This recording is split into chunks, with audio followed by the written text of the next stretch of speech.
आज का topic elastic search के ऊपर है एंड अगेन ये डीप डाइव सेशन है।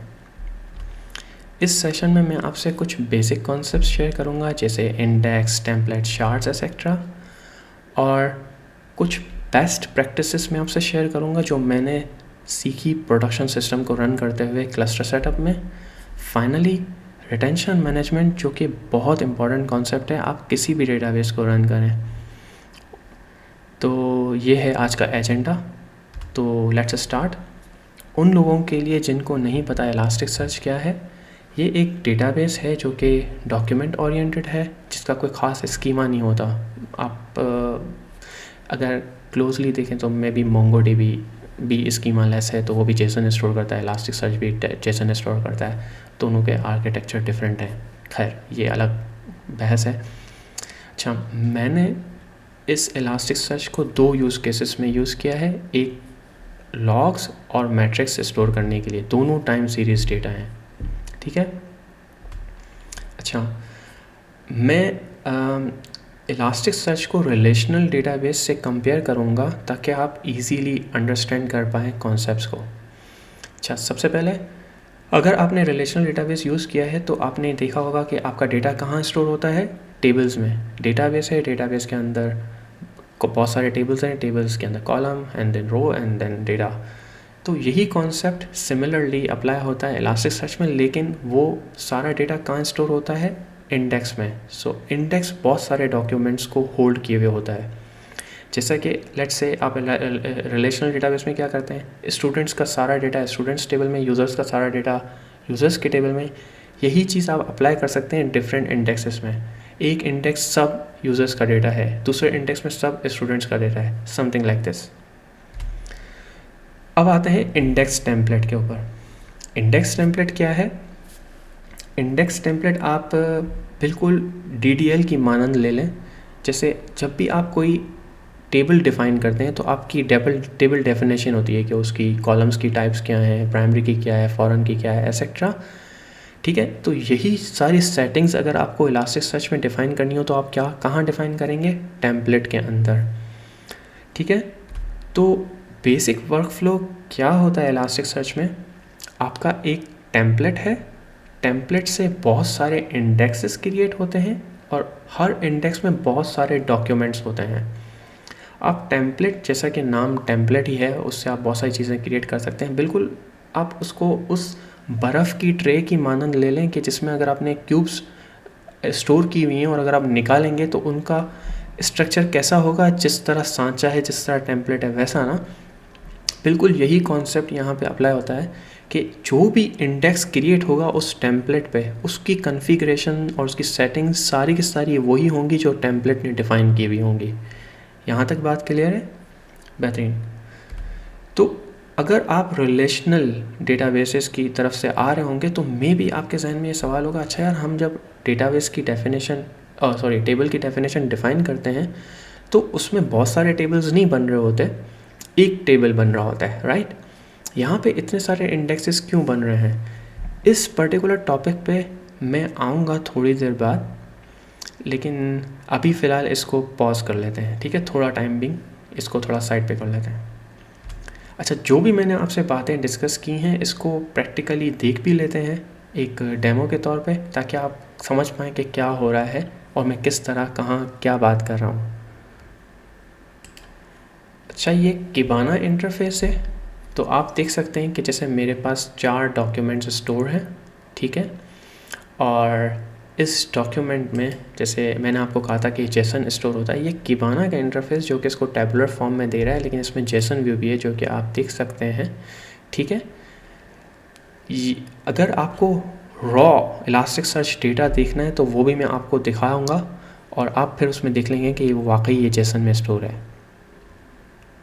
अच्छा, देखें, जो इलास्टिक सर्च है वो पोर्ट 9200 पे लिसन करता है। तो मैंने एक क्वेरी दी है और आपके सामने ये सारा डेटा है जो कि आपके सामने है, जेसन फॉर्म में है।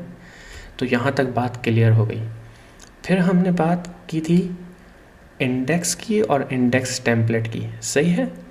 अच्छा, ये आपके सामने इंडेक्स है और ये देखें इसमें 4 डॉक्यूमेंट्स हैं और ये अभी देखें इसकी हेल्थ येलो है। इस टॉपिक पे भी मैं थोड़ी देर में आऊँगा, आपको फिर बताऊँगा कि इसका मतलब ये है कि ये स्टेबल है लेकिन ग्रीन नहीं है, कम्प्लीटली हेल्दी नहीं है। क्यों, इसके बारे में हम थोड़ी देर बाद बात करेंगे।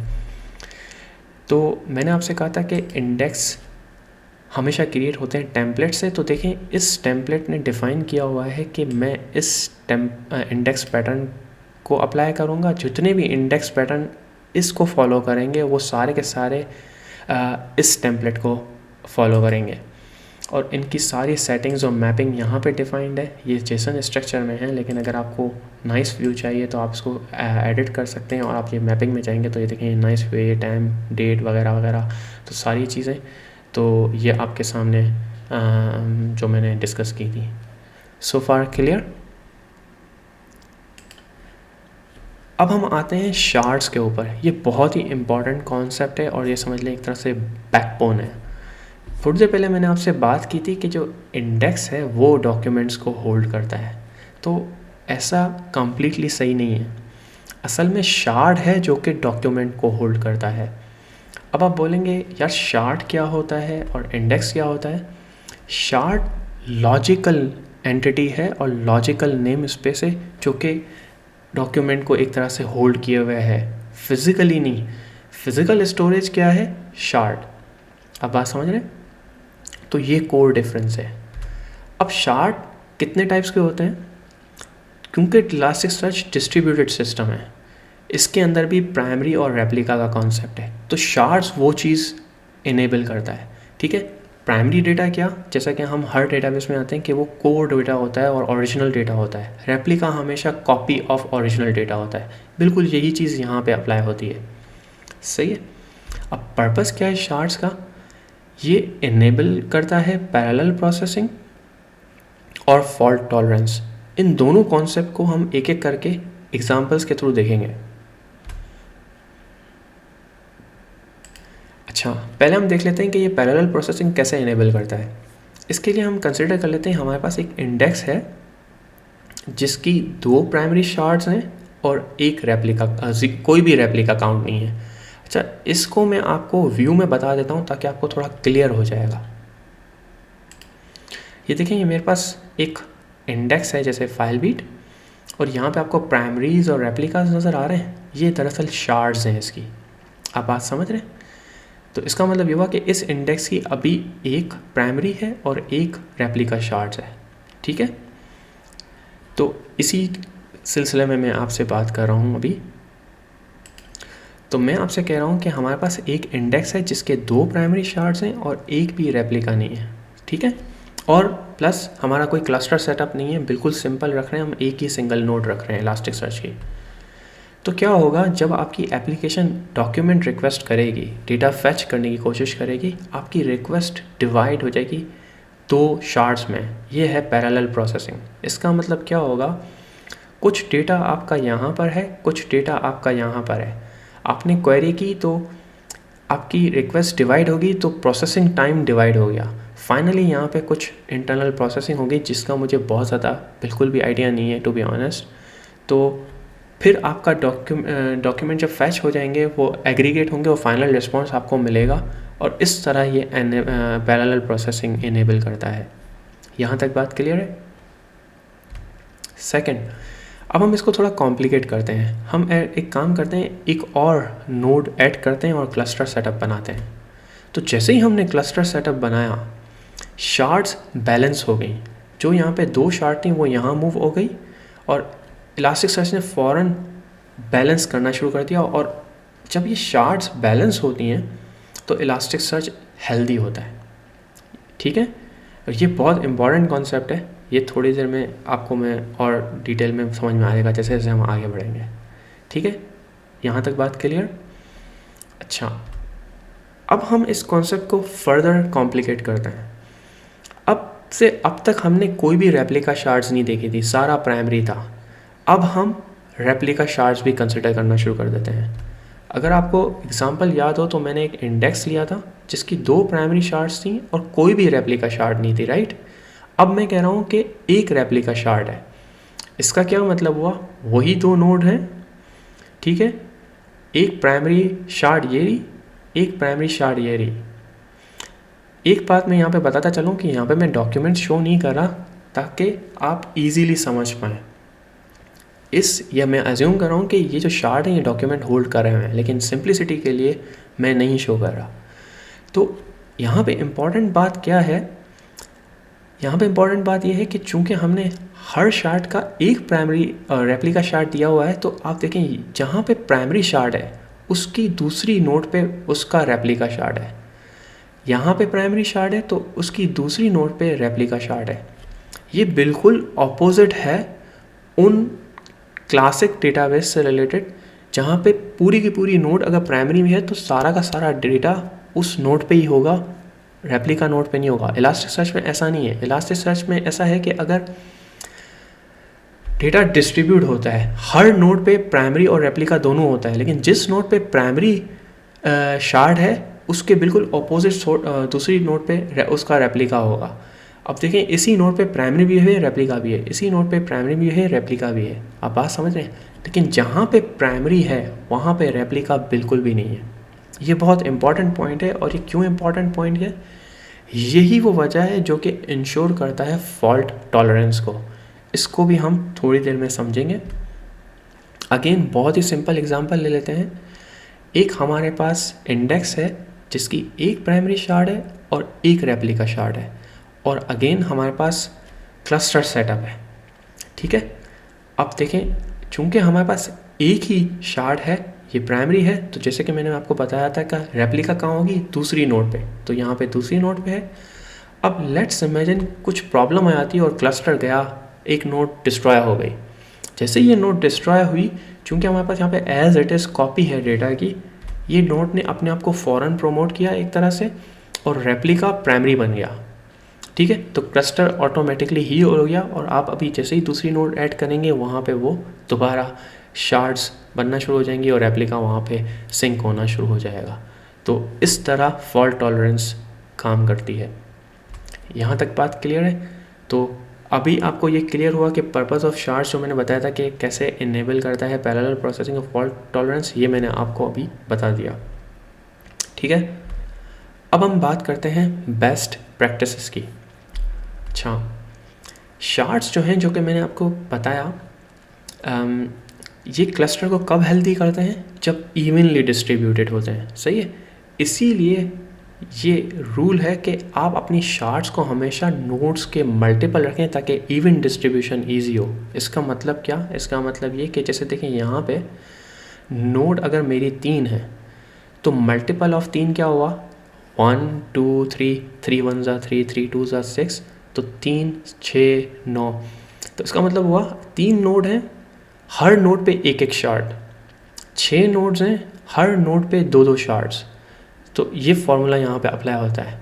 अब मैं आपको एक थोड़ा सा डेमो देता हूँ और मैं आपको बता रहा हूँ, अगर आपको याद हो तो थोड़ी देर पहले मैंने आपसे शेयर किया था कि मैंने अपना क्लस्टर का स्टेटस येलो बताया था। इसका मतलब ये कम्प्लीटली हेल्दी नहीं है, क्लोज टू हेल्दी है। अब हम इसको ग्रीन करते हैं। देखें ये है, यहाँ पे अगर आप देखें तो ये येलो है और यहाँ पे एक प्राइमरी शार्ड है और एक रेप्लिका शार्ड है। हो ये रहा है कि मेरी अभी स्टैंड अलोन नोड है, एक ही नोड है। सही है, रेप्लिका और प्राइमरी दोनों एक ही नोड पे आ रहे हैं, जो कि बिल्कुल ऑपोजिट है आर्किटेक्चर से। बात समझ रहे हैं? क्योंकि हमने क्या बात की थी, इलास्टिक सर्च ये प्रेफर करता है कि जहाँ प्राइमरी हो शार्ड वहाँ रेप्लिका ना हो, दूसरी नोड पर हो। ऐसे ही है। तो जैसे ही हम इस रेप्लिका को ज़ीरो करेंगे ना, ये ग्रीन हो जाएगा। आपको मैं शो करता हूँ।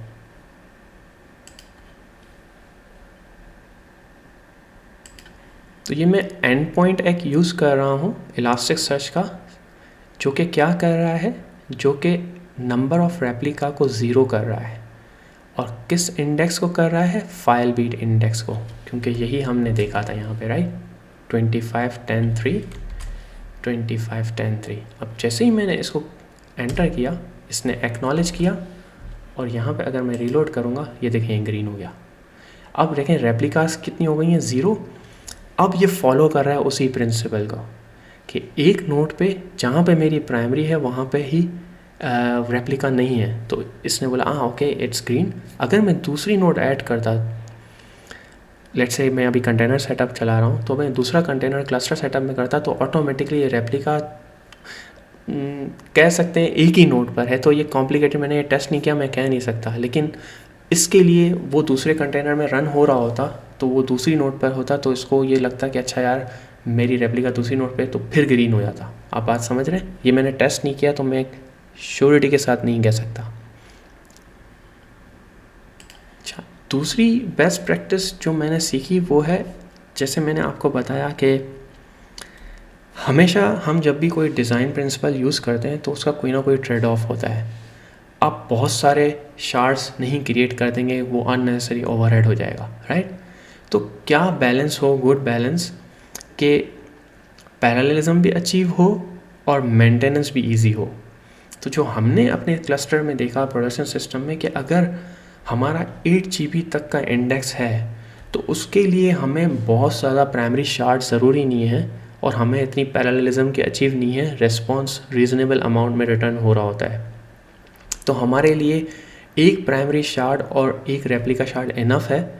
तो प्राइमरी शार्ड से असल क्वेरी एंटरटेन होगी और रेप्लिका शार्ड हमें फॉल्ट टॉलरेंस से बचाए, अगर नोड डिस्ट्रॉय भी हो गई तो हमारा डेटा लॉस नहीं हो रहा। लेकिन अगर आपका डेटा बड़ा हो रहा है, जैसे 30 GB तक का है, तो फिर हमने कुछ परफॉर्मेंस इश्यूज देखे थे और फिर हमने प्राइमरी शार्ड्स इंक्रीज़ की थी और फिर इससे क्या हुआ था कि हमारी क्वेरीज डिस्ट्रीब्यूट होना शुरू हो गई थी, ठीक है, मल्टीपल शार्ड्स में, और थोड़ा रिस्पॉन्स टाइम में हमें इम्प्रूवमेंट नज़र आई। लेकिन इम्पॉर्टेंट पॉइंट अगेन, रेप्लिका हमने स्टिल 1 रखा था, वो हमारे लिए सफिशेंट था। तो ये कोई रूल ऑफ थंब नहीं है, ये हमारे अपने एक्सपीरियंस की बेसिस पे हमने ये ऑब्ज़र्व किया है। हो सकता है आप कोई और अच्छा बेस्ट प्रैक्टिस क्रैक करें और वो आपके लिए क्लस्टर के लिए हेल्दी और अच्छा साबित हो, ठीक है। अब हम आते हैं रिटेंशन मैनेजमेंट के ऊपर। रिटेंशन मैनेजमेंट का मतलब क्या है? जब भी आप डेटा स्टोर कर रहे हैं ना या सेव कर रहे हैं, वो बिग डेटा है, लार्ज अमाउंट ऑफ डेटा है, सही है। अब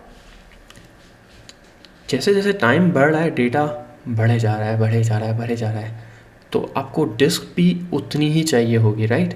अब अक्सर यहाँ पे बात आती है ट्रेड ऑफ की, मुझे कितना ज़्यादा डेटा मेरे लिए फ़ायदेमंद है स्टोर करना और कितना मैं उसके बाद डिलीट कर दूँ। ये है रिटेंशन मैनेजमेंट, कि कितना मुझे रिटेंट करना है और उसके बाद मुझे डिलीट कर देना है। इससे क्या होगा? इससे ही होगा, एक तो आपकी क्वेरीज एफिशिएंट होंगे क्योंकि आप डेटा डिलीट कर रहे हो तो कम डेटा उसको देखना होगा, सर्च करना होगा वगैरह, और कॉस्ट ऑप्टिमाइजेशन, ठीक है। तो again depending on use case आप ये रिटेंशन पॉलिसीज़ डिफ़ाइन करते हो। अगर आपको याद हो तो थोड़ी देर पहले मैंने आपसे एक ये वर्क फ्लो डिफ़ाइन किया था या शो किया था, और आपको मैंने बोला था कि आप ये सोच रहे होंगे कि यार ये इतने सारे इंडेक्सेस कैसे हैं और क्यों हैं, ऐसा ट्रेडिशनल डेटाबेसेस में तो नहीं होता। इसकी वजह रिटेंशन मैनेजमेंट है, और वो क्या है? आप क्या करते हो, मैं इसको लॉग्स के थ्रू समझाने की कोशिश करता हूँ क्योंकि वो बहुत सिंपल है। आप डेली इंडेक्स क्रिएट कर रहे हो, इसका मतलब है हर रोज़ जो लॉग्स स्टोर हो रही हैं वो हर दफ़ा न्यू इंडेक्स पे स्टोर हो रही हैं, सही है।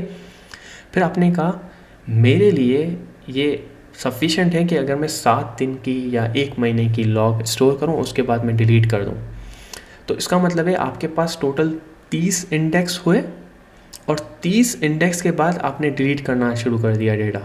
ये मैं बहुत ज़्यादा बोल रहा हूँ, हो सकता है आपके लिए 15 दिन या 7 दिन ही बहुत हों, ठीक है, लेकिन लेट्स कुछ भी डेज़ कंसिडर कर लें।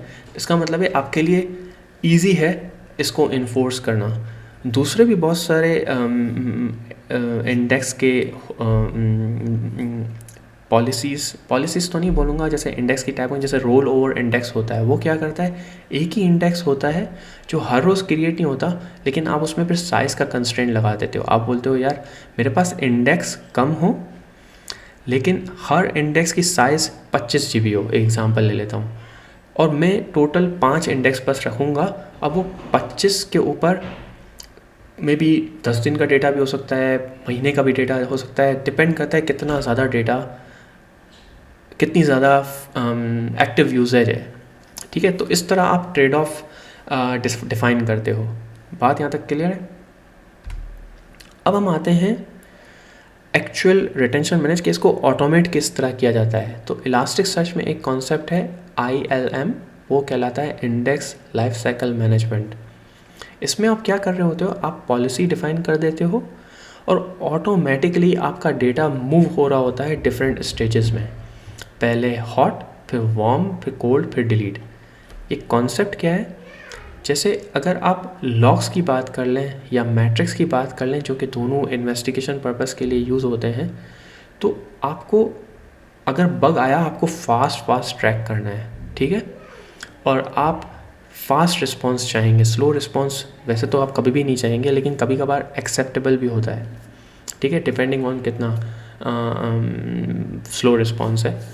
तो हॉट नोट यूजुअली आप बहुत आप समझ लें एक्सपेंसिव होती हैं इन टर्म्स, क्योंकि आप बहुत ज़्यादा परफॉर्मेंट नोड यूज़ कर रहे होते हो वहाँ पे, और आपको फास्ट डेटा रिट्रीवल चाहिए होता है। जैसे जैसे आप ओवर टाइम जा रहे हो तो आप रिस्पॉन्स स्लो एक्सपेक्ट कर रहे हो, आप बोलते हैं इट्स परफेक्टली ऑल राइट, तो वहाँ पे आप चीपर नोड यूज़ कर रहे हो। तो इस तरह आप कॉस्ट को ऑप्टिमाइज़ कर रहे हो। ठीक है, तो यहाँ पे क्या हुआ, एक्टिव डेटा हो गया, जहाँ पे आप रीडिंग भी कर रहे हो, राइटिंग भी कर रहे हो। यहाँ पे मोस्टली रीडिंग कर रहे हो, यहाँ पे मोस्टली नहीं, यहाँ पे सिर्फ रीडिंग कर रहे हो, और यहाँ पे भी सिर्फ रीडिंग कर रहे हो। ये आपका मोस्टली काइंड ऑफ आर्काइव वाले कैटेगरी में आ गया। इसका पर्पस क्या होता है, जैसे कुछ इन्वेस्टिगेशंस ऐसी होती हैं जो कि बहुत ट्रिकी होती हैं, और आपको फिर देखना होता है यार ये प्रॉब्लम स्टार्ट कब हुई। तो आप फिर 6 महीने का या 3 महीने का डेटा देख रहे होते हो और आप ट्रैक कर रहे होते हो कि अच्छा यार ये यहाँ से स्टार्ट हुई है। फिर आप कमिट हिस्ट्री चेक कर रहे होते हो, कोड देख रहे होते हो, थोड़ा सा देख रहे होते हो कि अच्छा एग्जिस्टिंग क्या हमारा एपिक चल रहा है, और फिर उस तरह आप कनेक्ट कर रहे होते हो डॉट्स इन्वेस्टिगेशन में, और एजुकेटेड गैस कर रहे होते हो कि क्या प्रॉब्लम होगी, क्या इशू होगा, वगैरह वगैरह। दूसरा यूज़ केस कोल्ड का क्या है, लेट्स से आप मैट्रिक्स स्टोर कर रहे हो अपनी nginx लॉग्स के, और आप कह रहे हो कि यार ये एंड पॉइंट मुझे डिलीट करना है, मुझे उड़ाना है, यानी ड्रॉप करना है। अब आप ऐसे ही तो नहीं ड्रॉप कर सकते, क्योंकि आपको देखना है क्या ये कस्टमर यूज़ कर भी रहा है या नहीं। तो आपने क्या किया, आपने यूजेज देखी लास्ट लेट्स से जितना भी आपने स्टोर किया हुआ है। लेट्स से आपने बोला यार 6 महीने का डेटा मैं यहाँ पे स्टोर कर रहा हूँ, या 1 साल का स्टोर कर रहा हूँ, तो आपने 1 साल का डेटा आपने क्वेरी किया इलास्टिक सर्च में। ये कोई बड़ी बात नहीं है, आराम से, थोड़ा टाइम लेगा लेकिन आपको रिटर्न कर देगा, और वो आपको बताएगा। अगर 1 साल के अंदर एक भी बार यूसेज नहीं आई है, तो आप देख सकते हो कि हाँ यार ये तो कोई यूज़ ही नहीं करा, आपने डिलीट कर दिया। तो आप ग्रेजुअली देखोगे, आप बोलोगे अच्छा पहले मैं 1 महीना देखता हूँ, अगर 1 महीने में भी आ गया तो फ़ायदा ही नहीं है। आपने बोला यार अच्छा अब मैं 3 महीने आता हूँ, फिर 6 महीने, फिर 1 साल, इस तरह। तो इस तरह आप देख सकते हो, और फिर फाइनली आपका डेटा डिलीट हो जाता है, एंड दैट्स इट। इम्पॉर्टेंट बात, जैसे मेरा अभी लोकल सेटअप है, क्लस्टर सेटअप नहीं है, तो ये ILM जो कि लाइफ साइकिल पॉलिसी, वैसे डेफिनेटली आप लोकल सेटअप की तो मैं बात नहीं कर रहा। आप किसी क्लाउड पे अगर सिंगल नोड क्लस्टर है, आप सिंगल नोड इंस्टेंस है इलास्टिक सर्च का, तो उस पर ये चीज़ फ़ायदा नहीं देगी। मल्टीपल या क्लस्टर सेटअप में ये चीज़ें बड़ी काम की होती हैं। अच्छा, लास्ट, जो सारी बातें मैंने की, अगर आप इनको फॉलो ना करो तो क्या आएगा, आपको परफॉर्मेंस इश्यूज आ सकते हैं, आपको स्केलेबिलिटी के चैलेंजेस आ सकते हैं, आपको कॉस्ट एफिशिएंसी के चैलेंजेस आ सकते हैं। अगर आप इंडेक्स के टेम्पलेटेड प्रॉपर डिफाइन करोगे, तो इलास्टिक सर्च को पता है कि कौन सी डेटा टाइप, किस फील्ड की कौन सी डेटा टाइप है, और मुझे किस तरह एफिशिएंटली क्वेरी करना है। वो डायनामिकली रन टाइम पे गैस नहीं करेगा। अगर आप लाइफ साइकिल पॉलिसी डिफाइन नहीं करोगे, तो आपकी स्टोरेज ब्लोट होती रहेगी और क्वेरीज स्लो होती रहेंगी, परफॉर्मेंस इश्यूज आ सकते हैं, और आपकी कॉस्ट बढ़ती रहेगी। तो ये सारी बात थी, होप आपने इन्जॉय किया हो। मैं आपको कंप्लीशन के लिए दिखा देता हूँ कि आप कैसे सेटअप करते हो लाइफ साइकिल पॉलिसी कीबाना के थ्रू। तो ये आपका व्यू है index life cycle policy management, और आप देख रहे हैं यहाँ पे ऑलरेडी बहुत सारी बनी हुई हैं जो कि मैंने नहीं बनाई।